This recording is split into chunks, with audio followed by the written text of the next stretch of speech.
ফেরাউন ঘোষণা দিচ্ছে, পৃথিবীর মানুষ শুনে রাখো, আমি ফেরাউন মাটিতে পানিতে ডুবে যাওয়ার সময় বলছি, আমান্ত, আমি মেনে নিলাম এই বলে যে আল্লাহ ছাড়া কোনো মাবুদ নাই। আমি মেনে নিলাম বানি ইসরায়েলের আল্লাহকে, বানি ইসরায়েলের আল্লাহ যে সেই হচ্ছে আমার আল্লাহ, আমি তাকে মেনে নিলাম। এই ঘোষণা যখন ফেরাউন ডুবে যাওয়ার সময়তে দিল, তখন আল্লাহ তাআলা বললেন, এখন ইতিপূর্বে তুমি নাফরমান ছিলে, মেনে নাওনি আমার কথা। ফেরাউন মনে রেখো, আজ তোমার শরীরকে রেখে দিলাম, কিয়ামত পর্যন্ত তোমার শরীর কীট পতঙ্গ পোকামাকড় কিছুই খাবে না, আজীবন থেকে যাবে তোমার শরীর। মানুষ দেখে তোমাকে উপদেশ গ্রহণ করবে যে জুলুম করলে একদিন এমনই হয়। ১৫০০ বছর পরে হলেও ফেরাউন ডুবে গেছে, ক্ষমতা দিয়ে নিজেকে রক্ষা করতে পারেনি, জুলুমের ফলাফল তাই। সম্মানিত দিনী ভাই বোন, অল্প দিন বাঁচতে এসে দলীয় দাপট দেখিয়ে, ক্ষমতা দেখিয়ে, মানুষকে অপমান করে, মানুষকে জেল হাজতে দিয়ে, মানুষের বিরুদ্ধে মামলা করে বেঁচে থাকার চেষ্টা করিয়েন না। আপনাদের নেত্রীর সময় ৪৫ মিনিট, ১৫০০ বছর পরেও ফেরাউন ডুবে গেছে। শুনুন পৃথিবীর মানুষ, দিনী ভাই বোন যারা আমার সামনে আছেন, যন্ত্রের মাধ্যমে পৃথিবীর বিভিন্ন প্রান্ত থেকে অবগত হচ্ছেন, তাদেরকে আমরা জানাতে চাই, বিদেশ থেকে টাকা নিয়ে এসে দেশের উন্নয়নের নামে 10 টাকা খরচ করে 10 কোটি টাকা আত্মসাৎ করে বিশ্বাসঘাতক হয়ে জাতির উপকার করা যায় না। মানুষকে জেলে দিয়ে, হাজতে দিয়ে, আলেম ওলামাকে জেলে দিয়ে, হাজতে দিয়ে মানুষকে হত্যা করে জাতির কল্যাণ কামনা করা যায় না।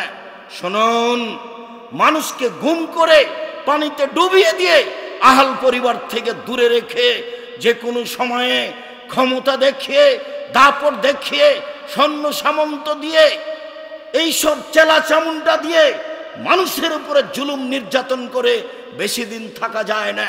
জালেমের ফলাফল বড় ভয়াবহ। পৃথিবীর বড় বড় স্বৈরাচারী শাসক, পৃথিবীর বড় বড় স্বেচ্ছাচারী শাসক যারা গোটা পৃথিবী দখল করত, তারাও সময়ের গতিতে চলে গেছে। সম্মানিত দিনী ভাই বোন, দেশবাসী, এলাকাবাসী, পৃথিবীর প্রত্যেকটা বাঙালিকে আমি অনুরোধ করে জানাতে চাই যে 1 মিনিট দাপট দেখিয়ে, ক্ষমতা দেখিয়ে বেঁচে থাকার চেষ্টা করিয়েন না। ফেরাউন ডুবে গেছে। শুনুন, মাটির মানুষ মাটির মতো হয়ে থাকবেন, প্রতিশোধ নেই, প্রতিশোধ নেই। কারো বিরুদ্ধে মামলা করবেন না, কাউকে ক্ষমতা দেখাবেন না, কাউকে দলীয় দাপট দেখিয়ে অপমান করার চেষ্টা করবেন না। মাটিতে মিশে যেতে হবে, আদ সামুদের মতো ধ্বংস হয়ে যেতে হবে, ফেরাউনের মতো ধ্বংস হয়ে যেতে হবে। জালেমের বিচার হবে পরে, আপনি মনে রাখবেন। এই দিকে শুনুন, আবু যার গেফারি রাদিয়াল্লাহু তাআলা আনহু বলেন, রাসূল সাল্লাল্লাহু আলাইহি সাল্লাম বলেছেন, আল্লাহ তাআলা বলেন, ইন্নী হারামতু যুলমা আলাইয়া ওয়া জালতুহু মুহাররামান বাইনাকুম ফালা তাযালামু। পৃথিবীর মানুষ, আমি আল্লাহ আমার উপরে জুলুম অত্যাচার আমি হারাম করলাম। আমি মানুষের উপরে জুলুম অত্যাচার করব না। তোমাদের মাঝেও আমি জুলুম অত্যাচার হারাম ঘোষণা দিলাম, তোমরা পরস্পরে জুলুম করো না। জাবের রাদিয়াল্লাহু তাআলা আনহু বলেন, রাসূল সাল্লাল্লাহু আলাইহি সাল্লাম বলেছেন, ইত্তাকু যুলমা ফাইন্না যুলমা যুলুমাতুন। পৃথিবীর মানুষ, তোমরা জুলুম অত্যাচার থেকে বেঁচে থাকো। জুলুম অত্যাচারের পরিণতি অন্ধকার। যারা জুলুম করে পৃথিবী থেকে বিদায় নেবে, তারা বিচারের মাঠে আলো দেখতে পাবে না, শুধু অন্ধকার আর অন্ধকার। পরের বাক্যটি আল্লাহ রাসূল বলছেন, আত্তাকু সোহা ফাইন্না সোহা আহলাকা মান কানা কাবলাকুম। পৃথিবীর মানুষ, কৃপণ হয়েও না, কৃপণতা তোমাকে ধ্বংস করবে। পূর্বের মানুষকে তাদের কৃপণতাই ধ্বংস করেছে। রাসূল সাল্লাল্লাহু আলাইহি সাল্লাম বলেন, পৃথিবীর মানুষ 3টে জিনিস থেকে বেঁচে থাকিও। 3টে জিনিস মানুষকে ধ্বংস করে দেয়। 1 হাউন মুত্তাবা, প্রবৃত্তিকে মেনে চলা। আসর থেকে এসে এখন পর্যন্ত দোকানপাটে বসে আছেন, এরই নাম হচ্ছে প্রবৃত্তিকে মেনে চলা, আত্মাকে মেনে চলা। বাড়িতে বসে ল্যাংটা মেয়ে টিভিতে দেখা, ঘন্টার ঘন্টা টিভির সামনে দোকানের সামনে বসে থাকা, মাথায় টুপি দিয়ে এশার সলাতের পরে ঘন্টা ঘন্টা বসে থাকেন, দলবলে বসে থাকেন, আড্ডা পিটেন। এটা খারাপ, এই অভ্যাস খারাপ, এই খাসলত খারাপ, এই স্বভাব খারাপ। এমন মানুষ কোনোদিন ভালো হতে পারে না। এরাই ক্ষতিপূর্ণ, এরা প্রবৃত্তির অনুসরণ করে। তিনি বললেন অসহামতা, জীবনে কৃপণ হয়েও না, কৃপণতাই তোমাকে ধ্বংস করে দিবে।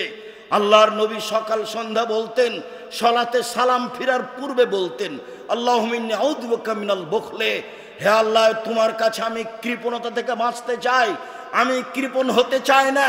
আল্লাহ আমি তোমার কাছে কৃপণতা থেকে বাঁচতে চাই। রাসূল সাল্লাল্লাহু আলাইহি ওয়াসাল্লাম বলেন লা ইয়াদখুলুল জান্নাতা বাখিল, কৃপণ জান্নাতে যাবে না।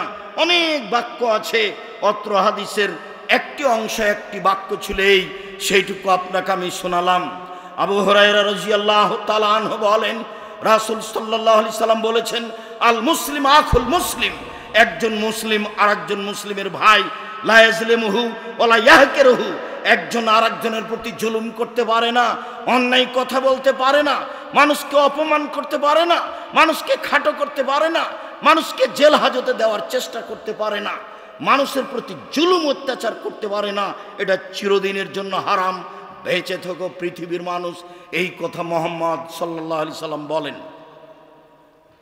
উমামা বাহিলি রাদিয়াল্লাহু তাআলা আনহু বলেন পৃথিবীর মানুষ শুনে রেখো, রাসূল সাল্লাল্লাহু আলাইহি সাল্লাম বলেছেন সিনফান মিন আহলিন নার লাম ইয়ানালুহুমা শাফাতি, দুই শ্রেণীর মানুষ জাহান্নামে যাবে, আমি মুহাম্মদ সাল্লাল্লাহু আলাইহি সাল্লাম তাদের ব্যাপারে সুপারিশ করব না।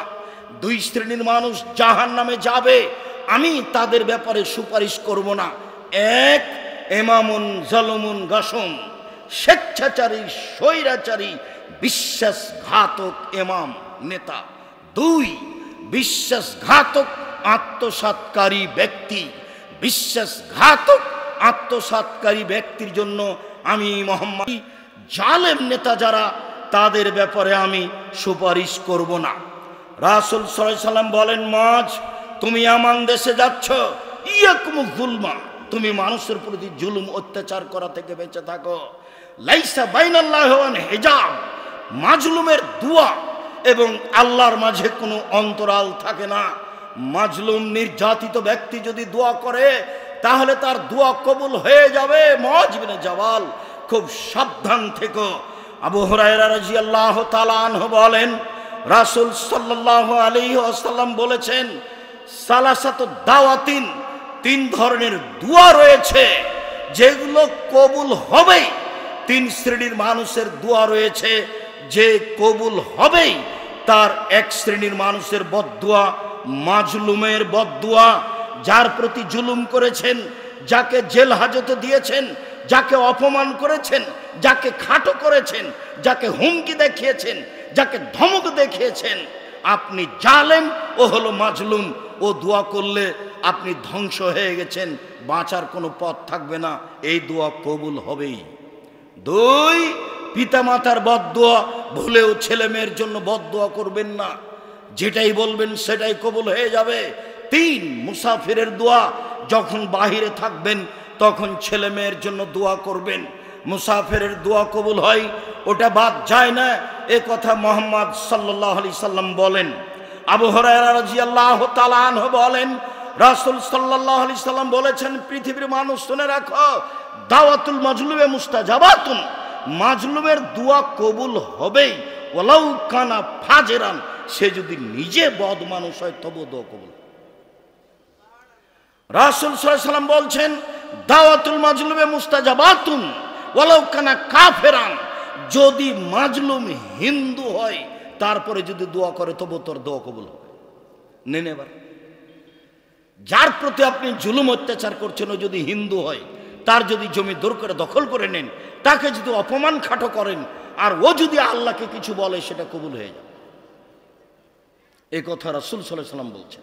সম্মানিত দিনী ভাই বোন, যেসব এলাকায় মানুষ জুলুম করে ধ্বংস হয়ে গেছে, সে এলাকায় আল্লাহর নবী পার হওয়ার সময় দ্রুত পার হতেন মাথায় কাপড় দিয়ে, আর বলতেন তোমরা দ্রুত পার হও, ওদের উপরে যে অভিশাপ এসেছিল তোমাদের উপরে যেন সে অভিশাপ না আসে, এই বলে তিনি দ্রুত পার হয়ে যেতেন। তিনি বলেন পৃথিবীর মানুষ বেঁচে থাকো মাজলুমের বদদুয়া হতে।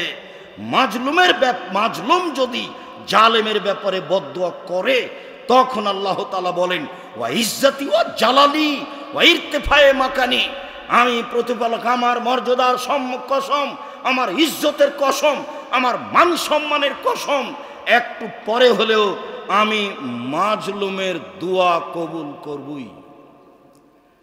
খুব সাবধান, যারা আমার সামনে আছেন, সাথে আছেন, সময়ের গতিতে জুলমের আলোচনা অবগত হবেন, তাদেরকে আমি বিনীতভাবে অনুরোধ জানাচ্ছি, ক্ষমতা দেখিয়ে 1 মিনিট বেঁচে থাকার চেষ্টা করিয়েন না।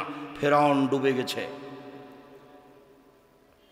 মানুষের বিরুদ্ধে লড়িয়েন না, মানুষের বিরুদ্ধে মামলা করিয়েন না, মানুষের বিরুদ্ধে প্রতিবাদ করে ক্ষমতা দেখে 1 মিনিট বেঁচে থাকার চেষ্টা করিয়েন না। বাস, মাটির মানুষ সহজ। এরপরে বলি যে আব্দুল্লাহ আছে, আব্দুল নূর মাদানী আছে, ধৈর্যের পরিচয় দিয়ে কথা শুনবেন। আমি তো আলোচনা শেষে আপনাদেরকে জামিয়া সালাফের জন্য দানের কথা বলি, তাতে আমি বলি যে আলিয়াদুল উলিয়া খায়রুম মিন ইয়াদিস সুফলা, দেওয়া হাত ভালো নেওয়া হাতের চেয়ে। জীবনে কোনোদিন দেওয়া হাতটা বন্ধ করবেন না, নেওয়া হাতটা চালু করবেন না। 10 টাকা হলেও, 50 টাকা হলেও, 500 টাকা হলেও আমি আপনাকে আন্তরিকভাবে বৈঠকি দানে অংশগ্রহণ করার জন্য অনুরোধ জানাচ্ছি। সবাই অংশগ্রহণ করবেন, ছাত্র ছাত্রী, শিক্ষক শিক্ষিকা, মহিলা পুরুষ, উপস্থিত জনগণ, যারা আমরা সামনে আছি, যারা স্টেজে আছি, আমার পক্ষ থেকেও থাকছে, আমি আপনাদের সাথে রয়েছি। যারা এখানে তোমরা যন্ত্রপাতি নিয়ে আছো, তোমরা অংশগ্রহণ করবা। নিজের কাছে 10 টাকা থাকলে এ দিয়ে বঞ্চিত হয়েও না, বঞ্চিত হলেই তোমার ওই পরিমাণ ক্ষতি হয়ে যাবে। সম্মানিত দিনী ভাই বোন, 200 টাকা হোক, 500 টাকা হোক, 5000 টাকা হোক, 1000 টাকা হোক, আপনার পাশ দিয়ে ছেলেরা যেন পার হতে না পারে, এই ব্যাপারে আপনি সোচ্চার থাকবেন। দিনী বোন যারা আছেন, আমাদের মেয়েরা যারা আছে, আপনাদের কাছে যাচ্ছে, আল্লাহ রসুল বলেন আলিয়াদুল উলিয়া খায়রুম মিন ইয়াদিস সুফলা, দেওয়া হাত ভালো নেওয়া হাতের চেয়ে। দান দিয়ে বিপদ থেকে বাঁচা যায়, দান দিয়ে অর্থ সম্পদকে রক্ষা করা যায়, দান দিয়ে আহাল পরিবারকে বিপদ থেকে রক্ষা করা যায়, দান দিয়ে জান্নাত পাওয়া যায়, দান দিয়ে জান্নাত কিনা যায়। দান একটি ব্যতিক্রম ইবাদত পৃথিবীতে, যা দিয়ে ইহকালের সুবিধা ভোগ করা যায়, যা দিয়ে পরকালের সুবিধা ভোগ করা যায়। দান হচ্ছে একটি সবচেয়ে শক্তিশালী গুরুত্বপূর্ণ ইবাদত। সম্মানিত দিনী ভাই বোন, আমি আপনাকে কম থেকে কম, বেশি থেকে বেশি দান করার জন্য আন্তরিকভাবে অনুরোধ জানাচ্ছি। আসর থেকে নিয়ে এখন পর্যন্ত কত টাকা এমনি দোকানপাটে ব্যয় করলেন, এটা তো আপনার হিসাব নেই। আমরা তো কোনোদিন একটা চায়ের স্টলে 1 মিনিটের জন্য বসি না, তারপরে তো আমরা বেঁচে আছি। আমাদের আহাল পরিবার ভ্যানিটি ব্যাগ নিয়ে দিনাজপুর শহরে যাবে, রাজশাহী শহরে যাবে, এটা আমরা ধারণাই করি না, স্বপ্নেও দেখি না। তারপরে তো আমরা বেঁচে আছি এবং ভালো অবস্থায় আছি বলেই আমরা মনে করি। অতএব অপচয় পয়সা নষ্ট না করে রাসূল সাল্লাল্লাহু আলাইহি সাল্লামের কথাগুলিকে মূল্যায়ন করবেন। দান মানুষের পাপকে মিটিয়ে দেয়, পানি যেভাবে আগুনকে নিভিয়ে দেয়। দান কবরের শাস্তিকে বন্ধ করে দেয়, দান মরা মানুষের পাপকে মিটিয়ে দেয়। একাধিক সহিহ হাদিস। দান আল্লাহ তাআলার রাগকে মিটিয়ে দেয়। লোক দেখানো দান করবেন না, আল্লাহকে সন্তুষ্ট করার জন্য করবেন। দান করার পরে বলবেন না যে আমি এই দিয়েছি সেই দিয়েছি, তখন খোটা দেওয়া হবে, তখন এমনিতেই জাহান্নাম ঘোষণা হবে। 10 লাখ, 5 লাখ, 2 লাখ টাকা দেওয়ার পরে যদি বলেন আমি এত টাকা দিয়েছি, তো বিনিময়ে জাহান্নাম। 3 শ্রেণীর মানুষ জাহান্নামে যাবে, তার 1 শ্রেণীর মানুষ খোটা দেয় যে, আর জাহান্নাম উদ্বোধন হবে 3 শ্রেণীর মানুষ দিয়ে। তার এক শ্রেণীর মানুষ হচ্ছে দানশীল, এক শ্রেণীর মানুষ হচ্ছে মাওলানা সাহেব, আর এক শ্রেণীর মানুষ হচ্ছে শহীদ। কাজেই মাওলানা সাহেবকে হিসাব করতে হবে কথা বলার ব্যাপারে, আমরা জনগণ আমাদেরকে হিসাব করতে হবে দান খায়রাতের ব্যাপারে। গোপনে দান করার চেষ্টা করতে হবে, বলতে হবে না যে আমার নামটা বলেন 5,000 টাকা দিলাম, বলেন বলেন অমুকের নামটা বলেন যে 5,000 টাকা দিয়েছে। শেষে চাঁপাইনবাবগঞ্জের ভাষাতে আমও গেল ছালাও গেল, কাঁদতে কাঁদতে 2 চোখও গেল। আমও গেল বস্তাও গেল, কাঁদতে কাঁদতে 2 চোখও গেল। এমনটা যেন হয় না, দান করে আবার পরকাল হারায় না যেন। দানই এমন একটা ইবাদত যা একটা থেকে আরেকটা ঘটাতে পারে। সালাত আদায় করে জান্নাত পাওয়া যায়, জান্নাত কিনা যায় না। হজ করে জান্নাত পাওয়া যায়, জান্নাত কিনা যায় না। সালাত আদায় করে সিয়াম পালন করে জান্নাত পাওয়া যায়, জান্নাত কিনা যায় না। দানই একটা ইবাদত যা দিয়ে জান্নাত কিনা যায়। এই কথা আল্লাহ বলেছেন। সম্মানিত দিনী ভাই বোন, কষ্ট হলেও যেহেতু বড় বড় আলেম ওলামা আছেন আর আমি অপেক্ষায় আছি, দেখি আব্দুল্লাহ আমাদেরকে কি শোনায় আজকে। তো বিভিন্ন সময়ে জাতির সামনে অনেক গুরুত্বপূর্ণ কথা রাখছে, আজকেও খুব কষ্ট করে এসেছে। আমি অপেক্ষা করছি, দেখি আব্দুল্লাহ আমাদেরকে কি শোনায় আজকে। তার চিন্তা চেতনা আজকে আমাদের দিনাজপুর সম্মেলন নিয়ে কি রয়েছে, আমরা সেই অপেক্ষা আছি। সম্মানিত দিনী ভাই বোন, যারা যেখানে আছেন, রাস্তাঘাটে থাকলে চলে আসেন, বা দোকানপাটে থাকলে চলে আসেন, বা কোনো ঘরে বসে থাকলে আসেন। অল্প সময় বসে থেকে এখানে একটু দিন কোরআন হাদিস শুনি। সময় চলে গেলে কেউ এই সময় ফিরিয়ে দিতে পারবে না, সময় আপনাকে সুযোগ দিবে না। আল্লাহ কালের কসম করে বলেছেন যে চন্দ্র সূর্য যেভাবে দ্রুত আলো দিতে পারে, মানুষের বয়স সেভাবে দ্রুত শেষ হচ্ছে, দেখতে দেখতেই শেষ। অতএব সময়কে মূল্যায়ন করুন।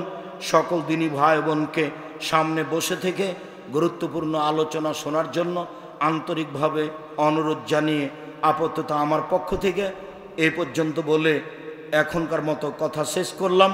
ইনশাল্লাহ আবারও জুমার খুতবায় আপনাদের সাথে সাক্ষাৎ হবে ইনশাল্লাহ।